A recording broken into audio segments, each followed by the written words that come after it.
Hi, everybody. I'm Nancy Bauman, the book professor and owner of Bookarma.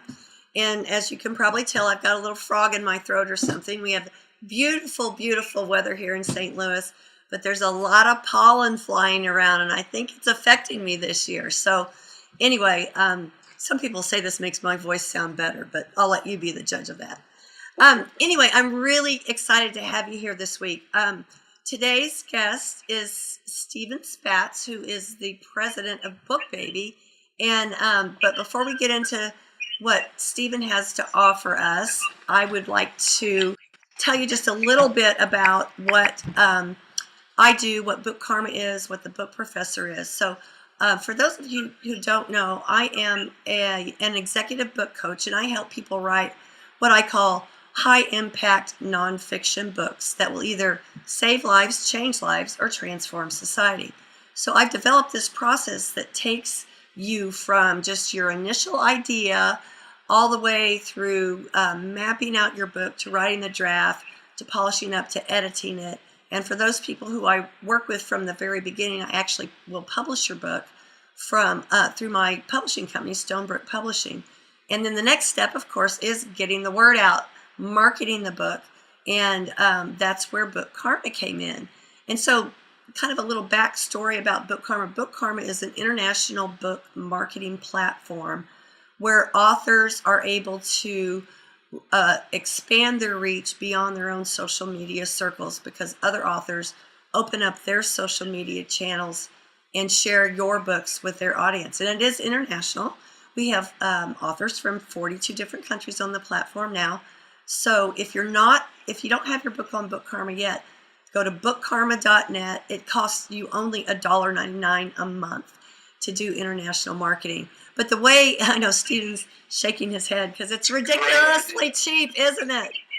It is. Yeah, it really is. Yeah. So, the price used to be $15 a month, but in February, I cut it down to $1.99 a month because my passion is truly to help authors be successful in writing their books, in marketing their books, and doing anything I can to help you be successful, which is why we have these weekly webcasts, because there is no silver bullet. Bookarma is one tool for you to market your book. It's not going to do everything for you.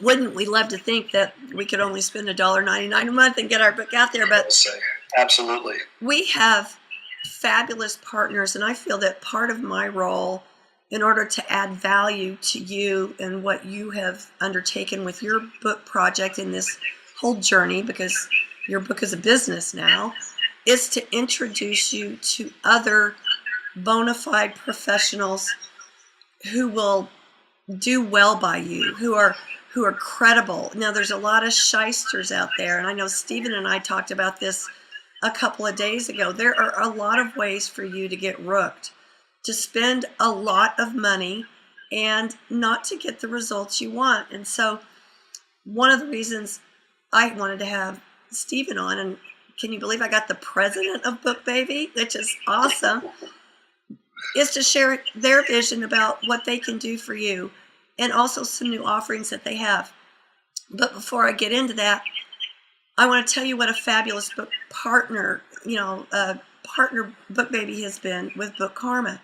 As you know, we're running a contest, and they have given us 3 complete ebook publishing packages valued at $299, which is phenomenal. And so what the contest is that the authors, the top three authors who refer the most new authors who campaign their books on Bookarma will win these prizes. And so we're really anxious to have you be part of that. And I'll put a link up here during our talk that you can go to in order to enroll.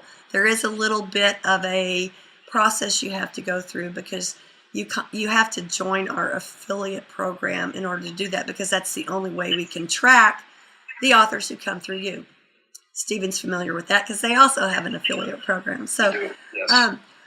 But without further ado, if you have any questions during this time, type your messages in the chat box, and we'll get to those during our time together. But I'm really, really happy and proud to have Stephen here today. As you know, BookBaby is one of the most reputable names in our industry, and under his leadership, they are really expanding into some new offerings and new ways to help you. So Stephen's here to talk to us about how technology is changing the publishing industry, and it's to your advantage.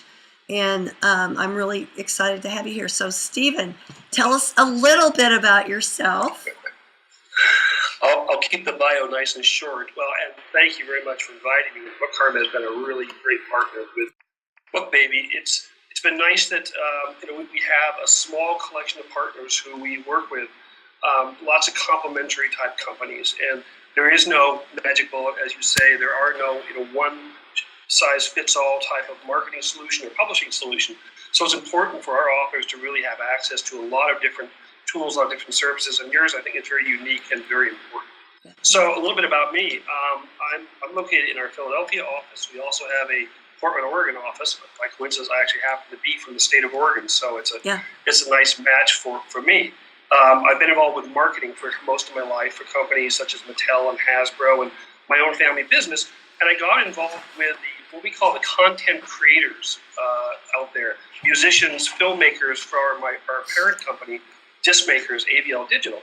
And CD Baby, which is our sister company, which we'll probably talk about here in just a minute, is our part of our portfolio. And that's CD Baby, like as in the letter CD. CD Baby, that's right. And that was sort of the genesis for us beginning to have a relationship with people like Apple, Amazon, all the other online providers. And so when the ebook revolution took over, I mean, literally, Apple, the week that they were launching the iPad, a couple of weeks before, they called us and said, "Hey, you guys know anything about ebooks? Think you can convert them?" And we've been selling them, sending them millions of music tracks over the years. We thought, it's just a digital file. I'm sure we can take care of it. Obviously, we learned it's a little bit more complicated than an MP3 file that you send up on iTunes. But that's how the whole thing started, and it's evolved to the point where we're a separate division within our company.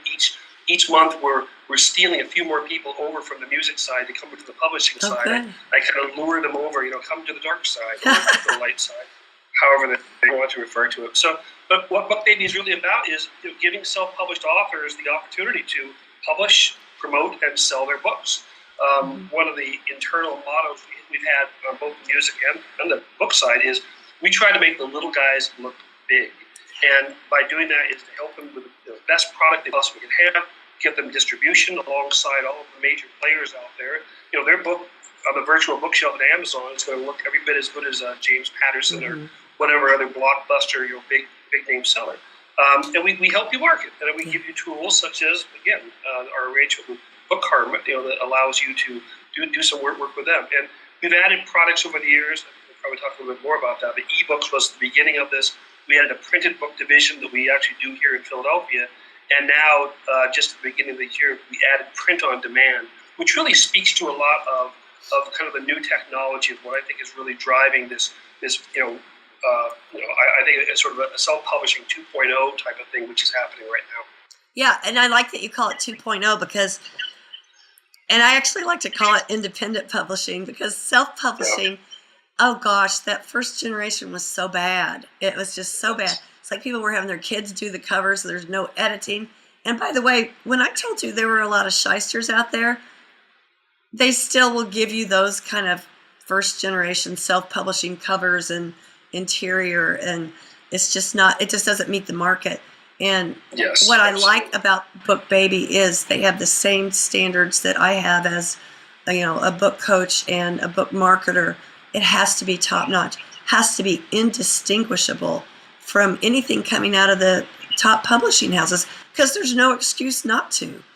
There's no excuse. Well, I think you're right, and some of the numbers I'll probably share later will probably demonstrate to people that they're buying, when you're going to Amazon, you're buying more self-published or independent published books than you probably realize, and it's very difficult for even people knowledgeable in the industry to tell something done by a traditional publishing house and something done from BookBaby or a lot of other providers, which there are a number of other good providers out there. There are just a few of the of the shysters, of the shady Yeah, guys. yeah, and I didn't mean that. I mean, kind of my point was that I won't ever have those type of people on our webcast because I want to introduce you to reputable people that you can trust. Because the truth is, you're going to spend your money somewhere. You may as well get a good product. Yes. And you all are very reasonable with your pricing and all. So, thank you. And I love what you talked to us a little bit more, if you will, just for a minute about the print on demand, because there was a huge revolution in ebooks. They are still very hot, but not everybody, wants an ebook. So what was behind that? Because that's a big undertaking. That's printing. That's a lot of. It is, and as a marketer, one of our axioms that we go by is you're supposed to make it easy for people to buy, and by extension, you need to make your product easy to consume. And you're right, there are about 40% of the people today who are willing and ready and happy to pick up an e-reader, and that's how they read. I've adopted to an e-reader. Mm-hmm. But there's still a lot of people who prefer print, or prefer print sometimes, or they prefer to give printed book as gifts. So we started looking at a print-on-demand solution about 2 years ago, and we thought about partnering with some of the existing providers out there. But we quickly walked away from that because we are printers and have been for since 1946 on the music side, and so printing has sort of been our blood. And our quality standards for letting something go out the door here have to be incredibly high. So what's different about our print-on-demand is we use only one printer in the country, and they're a partner of ours, and we're going to soon be bringing this in-house within a year or so to working with this partner. We only use one printer, and they're the same people who do the large runs of books, 100 books, 1,000 books, 5,000 books, if you want to buy that. So we're guaranteed to have the same binding, the same laminate, the same exact paper stock, the same ink, the same guy running the press, is going to make 100 books for you, or it's going to make one book for you. So that was an important part of it. The second thing we wanted to do with our print-on-demand network is we wanted to be the biggest. There are some big networks out there, but kind of limited to their proprietary type networks. We have, through some distribution partners and some agreements that took about a year to hammer out, we're everywhere. I mean, literally anywhere a book can be sold, an author can have their book there. They're going to be on all the online portals, Amazon, Barnes & Noble, Howell's, the famous bookstore from Portland, which has a huge online following, Books A Million, Next Corp, all the large online. Plus, we're in your big bookstore catalogs. People like Baker and Taylor, a museum gift shop might order your book. The Ingram Network is the other one. So we're combining all of the big players in one distribution package. So our distribution network is basically the biggest. And, we're thrilled about that. Well, I love that because you're not just, distribution is huge and you need to be in all those channels. So let's back up a little bit because you said you were involved with CD Baby and working with musical artists, and now you have author artists. So do you see that they're alike, or are there differences there? When we first got into this, we thought they would be practically identical. We thought there would be a Venn diagram, something like that. There'd be something overlapping. And every day that goes by, those circles are getting farther and farther and farther apart. They both have content they want to share. It's not a very, very descriptive term, a content creator, but they all have a story or a song or a film to share. But it starts with the author himself versus a musician. Think of a musician. He's up there on stage. Yeah. He is, performing for a live audience. He may take anywhere from a day to a week to write his series of songs. He's going to try them out. If they don't work, great. He'll go back and write another 25 songs or whatever it takes. An author is sitting there laboring in his or her probably solitude, and is very reluctant to actually share their story until they're absolutely ready. So it's funny on the music side, it's people it's almost like that master, that CD is just burning in their pocket to get it out there to get it done. Whereas on an author, we practically have to pry it out of their cold hands, for them to actually want to release it out, to the scrutiny of their friends. And so every type of marketing effort, either to try to appeal to authors to get them involved with our program, we have to contrast this against our musicians. We practically, all we have to say is, hey, get your music in here, and boom, here they come in. We need to do a little bit more romancing a little bit more seduction to get our authors to be willing to say, okay, by God, it's time to get my work out there. So one nice thing about having the infrastructure of CD Baby, we have the built-in relationships with Amazon and Apple and all those people. But also, when we were first introducing our company, nobody heard of BookBaby. What's BookBaby? And we go to trade shows all around the country. And as soon as we started, we picked up on this after the first show. All we have to do is say, we're the sister company to CD Baby. Oh, CD Baby. Oh, sure, I know that. I buy music, blah, blah. So the relationship really helped establish us. And CD Baby over the years has I think it's up to $450 million of revenue sent directly back to the artists through their sales on iTunes.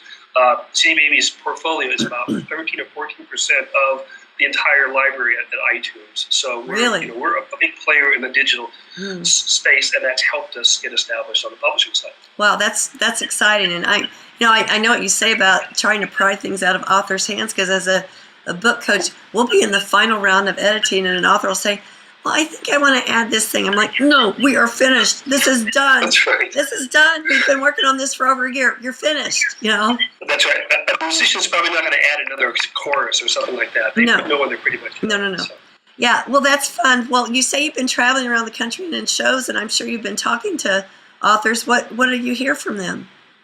Well, we've been doing a lot of surveys recently. We keep a lot of transcripts of our chats and our emails and even our phone conversations. And we've been sifting through them, and we've noticed some very interesting changes going on. And when I think, if it's really self-published 2.0, if 1.0 was the horrible times of vanity press and 2.0 was the time when the Kindle came out, then maybe we're at 3.0. Yeah. Because we're noticing some distinct differences in the way authors are approaching this.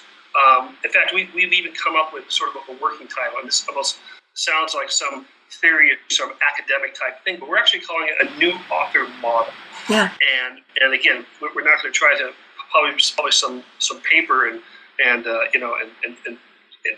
not use it in a realistic way, but it's really a mindset change now. It's an attitude towards self-publishing where authors are now they're looking for that next great thing. It used to be enough for the people to say, yippee, I'm on Amazon. Isn't that great? Mom, go buy my book.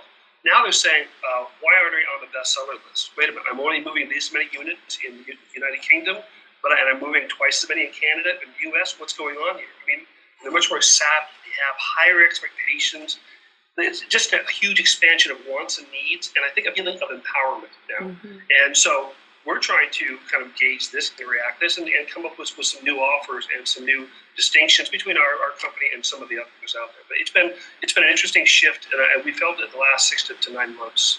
So what is the new author model? What is it? Well, we think it starts with how the authors are approaching self-publishing. There is no one path to take to it, right? You can try to get a traditional publishing deal at the same time you're self-publishing. You can have a self-published book or 2 or 3 out there, and then also send your query letters out to agents. There's no 2 ways to go about it, and I think that's one of the changes, that authors are just not following some script. They're really kind of doing it on their own. Right, and there's a lot of ways that it's a business. It's not anymore just like a book is I did it, and we all know that there's no if you build it they will come thing. Yeah. That's no question about that. That's one of the myths I think that has really been knocked down and is now reflecting what we're thinking about. You also don't have to be DIY, and I think some of the early self-publishing mindsets was, well, I've got to put it on Amazon myself. I've got to do all the file formatting, which is very can be very difficult. I think that's an important change. What I think is the essential part of this, though, are the connections with people. And the people range anywhere from the service providers that now self-published authors can get as good at editing as if you go to Random House. They can get cover design as good as going to Simon & Schuster. Marketing even I think the playing field is definitely leveled there, and you would know that more than anything. I mean, traditional publishers aren't doing the marketing for most of the authors. They need to have folks like you, to help them. And there are a lot of ways to market your book. Some are better than others. Yeah. So we just see that this connection with people, including the readers, is a real change in this. And it's just, and we're sort of adapting, like I say, to these expanded wants and needs that seem to finally be really taking off. Yeah.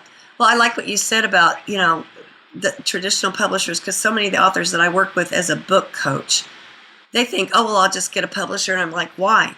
Why do you want that? I said, you lose total control over your project. You can't pick the cover. You can't pick the title. You can't decide how it's edited. And then you do all the work, and then you have to market it, So you do all the work and you give them all the money. What are they doing for you that you can't? The advantages of traditional publishing are just they're not in. Well, and it's so Yeah. funny because when I was both at BEA and at the Frankfurt Book Fair last year, they didn't get it. They still don't get it. I don't think that there's a tidal wave that it's just now kind of starting to crash over them. And it's so much freedom. I guess my bottom line point is they used to be the gatekeepers of ideas, and now it's a wide open field because of people like you and I who really are motivated to help people get their books out. So tell me about the role of technology. What is that? How does that relate to this new author model, Stephen? Sure. I mean, without technology, let's face it, there wouldn't be this self-publishing now. Technology has really spearheaded this from the very beginning when the Kindle came out and things like that. I think how technology though is shaping this new model is that authors they have control now, and they've had more control in the last 2 or 3 years. But I think right now they're really using it. Now they're kind of exerting themselves much more. Yeah. And again, I think the embodiment is the print on demand. Now they don't have to have a warehouse full of books or 100 books sitting in their mother's basement. They have to go it's not just that. It's not just that. It's that who wants to put their money in all the inventory, And with digital files, wow, if by chance there's something you want to change or need to change, Zoom, just re-upload a file. It's very cool. Yeah. Right, but all the advantages that the traditional publishers had in the past, like I say, they're at their fingertips of the authors. We sort of joke about the gatekeeper you were mentioning. It's almost now that the publishers are they used to keep people out with gatekeepers. Now they're trying to fence their people who they have signed into contract in from escaping and going over to self-publishing. The dark side, right? Yes, yeah. We have a number of authors who they have traditional book deals for their old legacy books. They're trying to get out of those contracts, but in the meantime, they're publishing new material with us, under different pen names. So it's interesting how they're dabbling with this. Yeah. Well, let's jump over to a question we've got here from Michelle. She says, if it's not DIY to get help with the formatting, and what if you're not great with the tech part? Where can they get help? Well, that's just it. There are tremendous marketplaces out there. Now, if you're talking about, let's see, I'm looking at the question itself. So formatting is something I'm thinking that's probably file formatting, fixed layout type of thing. That's certainly something which is something that BookBaby does all day long. Fixed layouts. Just to sort of examine this a little bit more. That's where the integrity of the page spread is very important. You want the actual spread to look as if it's a printed book, and on a small reader.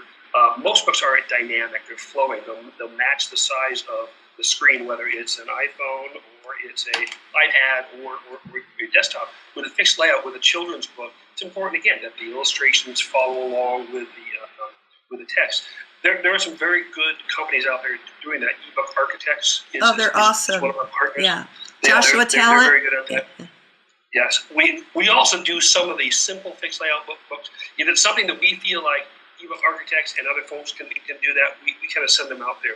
But really, ask Mr. Google. Ask, if you Google what your question is. Yeah, or ask me. I'll put my email in here because I have connections with all these people because that's where, I work with partners on that. So I'll put my email in here.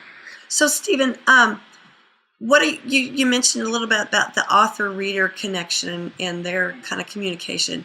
What do you know about that, or what do you see that's changing or emerging? Well, again, I'll harken back to our music customers. They've always had a direct relationship with their fans. On the stage, they can hear them boo if the song isn't good, can hear them clap if it is. They have merch sales in the back of the tavern or place where they're selling. So musicians have always had that, what we call DTF, direct to fan type of experience in both marketing and just having their music reviewed on the fly. For authors, this is something brand new. Traditional authors, they would have many layers between they and the end customers. You have your agent, your publisher, your editor, your cover designer, then you have the bookstore buyer, then you have the bookstore, and at the end of that chain would be the reader. Mm-hmm. And there really would be a lot of independent feedback. You get reviews from a few exalted people, the New York Times book section, something like that. Mm-hmm. But you really didn't have a lot of that honest, I think, objective feedback. Now, with this new model coming in, a lot of authors have their own platforms. They have their Twitter feeds and they have their blogs where the readers can comment directly on this. And now the ultimate is having commerce. If you don't want to have to give 30 points to Amazon or 35 and 40 to Barnes and Noble, you can hang a commerce page off your own website. I mean, that's the ultimate form of direct contact with your readers. Well, so again, technology has really enabled this, and our authors seem to be more concerned about that direct-to-reader link than ever before. Yeah, and the thing is to keep current. Don't throw out stuff on Twitter and have people ask you questions and not respond. I mean, you really have to babysit these things. Same as your Facebook page and your email and all those kind of things. So it's like, inviting people into your family because they want to know authors. Right. Someone asked me at a recent workshop I did. They mentioned they have a Twitter feed, they have a Facebook page, but they're not collecting email names. And my response back to them was, you've got it reversed, because to us, one email name is about the same value as 20 followers or 50 friends. Because an email name, someone is asked to have your material go into that person's private email box. Right. And not only is it valuable, you got to use it. They've asked for information. Mm-hmm. You don't it's not spam when you write an email that says my book is about to come out in 3 weeks. That's why they gave you the email. So it's truly something that you need to use and value. And we encourage people to really wrap your marketing up into getting lead capture, getting your database. Again, mm-hmm. our roots here as database marketers. We've always kind of defaulted to that, but we've seen the results of our authors who are actively collecting in that medium. Email is still by far the most profitable way for authors, I think, to sell and merchandise their books. Right, because they've opted in. They've said, I want to hear from you. But you also have to be careful in that, not to be so salesy all the time. Tell them a little backstory about your book and what's been involved, and make it interesting. Make it conversational to engage with them. Right. So, but as bad of a sin to me as over spamming it, if you underutilize the name too, they're going to forget about you. So there's some happy medium, but you're right. Stories, anecdotes, making it interesting, filling in the blanks behind the book. Yeah. So tell me, a lot of people think that self-published authors don't make any money. What can you attest to that or deny that? No, I can. That definitely is part of the new author model. Those authors who are caught up in this, they know they can make money, and now they're really kind of expecting to make money. There's a tremendous website out there now. It's called the AuthorEarningReport.com. Yes. Hugh Howey and his friend Data Guy, a shadowy figure from the publishing world who is some numbers guru, they just to briefly explain what it is, they've gone in and examined the sales records of 120,000 ebooks on Amazon. And as I say, it's AuthorEarnings.com, and they publish a report about every 3 or 4 months. Yeah, quarterly, Mm-hmm. Yes. And the last one in January, and when it first came out, it turned the publishing industry on its ear, because the thought had been previous to this that self-published books, they aren't making any money, there's a ton of them, it's all the traditional publishing. Well, the 3 major findings in this last one were that, number one, 20% of all consumer ebook purchases on Amazon are going towards self-published books, whether you know it or not. So 2 out of every 10 books you buy, they're actually a self-published book in terms of units. I'm sorry, in terms of dollars. Yeah. In terms of units, it's 33%. So using your self-published books, because they're not as expensive. Right, but 1 out of 3, without you probably even knowing it, is a self-published book. The last one was the most important part because of the economics. A self-published author when you're on Amazon, you're within a price banding. I won't go into detail, but typically most of them make 70% of the actual price. So if your book is $10, just to use some round numbers, you're going to make $7. A traditionally published author, he or she will actually only get back $1.20 to maybe $2 for that same $10, just because the publisher and the agents and things like that have their hand in the pie. So after Howie and Data Guy kind of went through this, their most interesting finding to me was that 40% of all the money earned by authors is going into the pockets of self-published authors. It's a higher percentage than self-published authors as of the middle of last year. So yes, you can make money. You know, self-published authors, they are making money. There is a way, there's a path. And I think our new author model kind of reflects that. It's a new expectation saying, no, I'm not just going to make $12.50 because my mom and my brother bought my book. Right. I think I can do a lot more. Yeah. And, you're doing all the work anyway. And back to the point about, you have to do the marketing yourself. No matter what, you have to do it and make that investment. So if you can, earn all of the revenue, that seems only right to me. So you partner with reputable service providers like us and others that are in our circles, and you make an upfront investment, and then you print on demand, and you don't have to carry all this inventory. It's actually beautiful.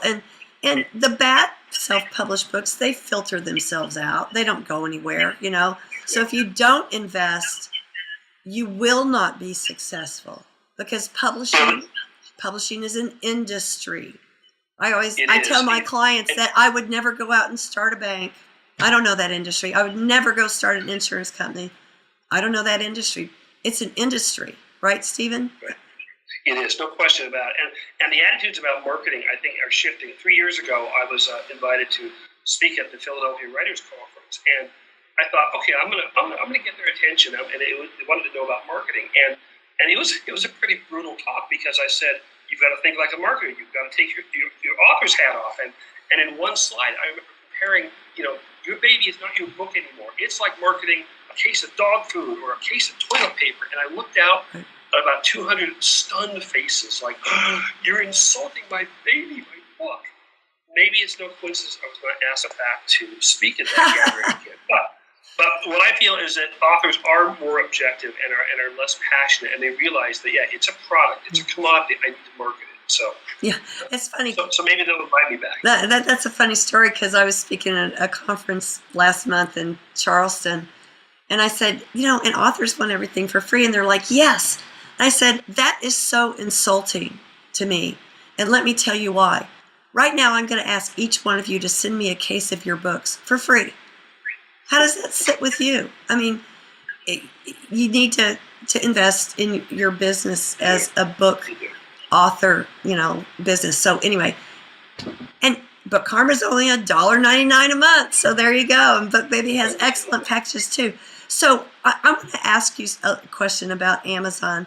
They seem to be this dominant force. I mean, they, how do you guys work against that tide? Well, I mean, they are the ultimate frenemies, I guess, to use that term. And here we send all our authors, and all our authors have their books there. We work with them on the music side. I mean, we have 6 million tracks up on their Amazon music store, and Amazon is definitely the big kahuna in the U.S. But we have a marketing campaign that we started last year, and it was sort of code name for us. Go beyond the jungle. Go beyond Amazon.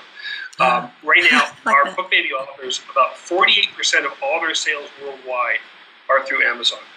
Now, that number used to be 60%, as little as about 18 months ago. Now, we've added more stores, so that's certainly a portion of it. So we're diluting it a little bit on ours. But the point is that Amazon, while they're big and strong and dominant here in the United States, that's not true all around the world. In some markets, they're number 3 or number 4.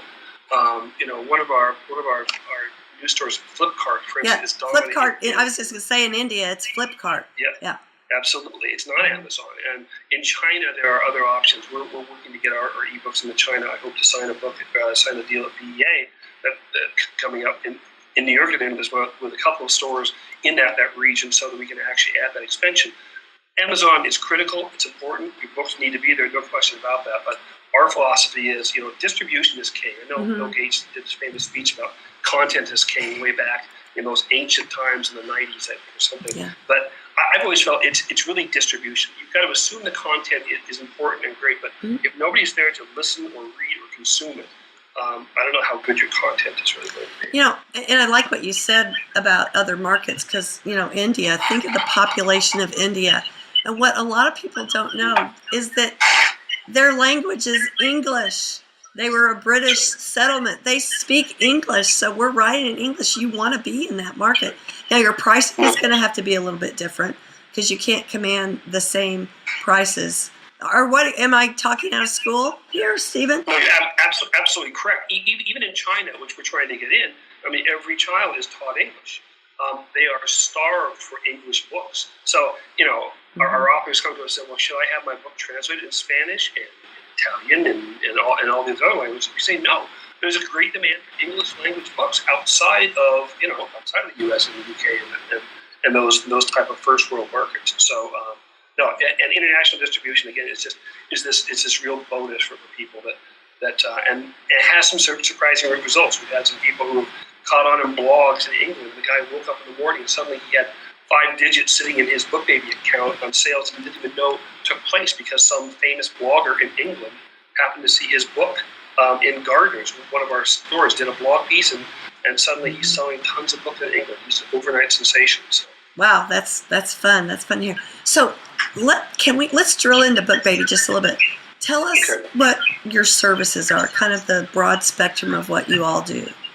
Well, our philosophy is that writers should write, creators should create, and let the technical people handle the technical details.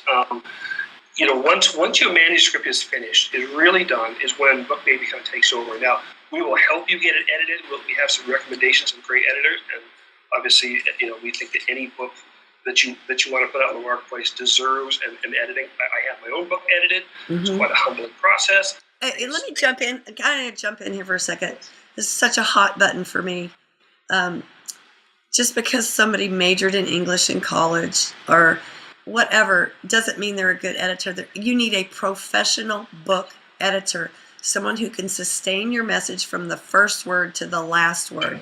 That's a lot of pages. It's not an article or a blog. It's a totally different talent. So, off my soapbox. Please continue. No question about it. I couldn't agree more. And we just did a survey, and that a lot of our authors admitted that they didn't get it edited, and they regret not having it edited. And for the next go around, they are going to have a professional editor. It's not cheap. There's no question about it.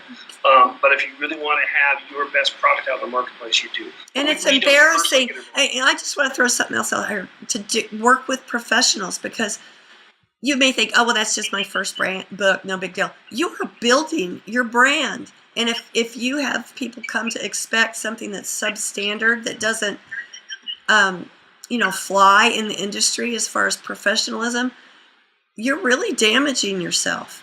So, you are. Yeah. There's no question about that. So once the manuscript is really finished, and there's a lot of times where, I forgot to spell my mother's name correctly. We have to go back and redo the files. We encourage people to, really have it locked down, and that's when we take over. It's not just a matter of putting your Word document up onto Amazon. There are some very, very complicated file format conversions have to take place. Most of them are this dynamic. Let's just say the question we saw about the fixed layout. If you want, picture books, cookbooks, poetry, where the layout's very important. Mm-hmm. We offer that service as well. Well, even nonfiction books that have graphs and photos and charts, that type of stuff is. Yes. Yeah. Exactly. They can float all over weird places if you don't. Yeah. That's right. And there are tips and tricks. And I guess the important thing about BookBaby is that we have customer service people both in Portland, Oregon, and the Philadelphia area who can answer your questions. And that's kind of a differentiator between us and some of the others in the space. And we get emails and phone calls from people saying, "What's an ebook?" all the way to how should I format this Word document so that it can be best converted. So we handle all manners of questions. And then so once we do conversions, we give every author a proof of their book. They can load it into a reader, or we give them instructions how to do that, so they're making sure it's going to look just perfect. Mm-hmm. As soon as they give us the thumbs up, we deliver it to over 60 retail stores, online retailers, Amazon, Barnes & Noble, Kobo, iBooks, all the people you've heard of, plus niche and specialty retail stores you have. We have some cooking niche retailers that obviously love all of the cookbooks. Yeah. We have religious websites that are obviously very attractive to a lot of our spiritual writers. That's one of our genres that were very powerful. And then we give you suites of marketing services, of which Bookarma is certainly one of the featured ones, to help you get started on that. We give you a lot of information on our blog. We're your cheerleader. And then finally, the most fun part is we're your accountant. When you're the overnight sensation on Amazon or Gardeners or Flipkart, whatever, money comes in a little slower than we'd all want it. Amazon likes to hold on to the money for about 90 days. Yeah. Money comes into us, we turn it around within a week and put it into each author's accounts. Our commission is 0. We give you 100% of your net sales back to you. It's your money, you earned it, you deserve it.